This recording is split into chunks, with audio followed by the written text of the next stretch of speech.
4 tankers, అప్పటికే 4 tankers వచ్చేసాయి, దాన్ని వాడారు. 4 ట్యాంకర్ చెప్పినా ఎనలేదు కాబట్టి అక్కడి నుంచి ఈయనకుండే అధికారం ఉపయోగించుకుని ఎన్డీడీబీ ల్యాబ్కు పంపించాడు.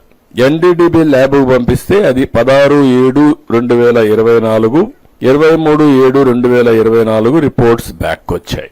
ఆ రిపోర్ట్స్ బ్యాక్ వస్తే ఆ రిపోర్ట్స్ ని బేస్ చేసుకుని అతను యాక్షన్స్ మొదలుపెట్టాడు.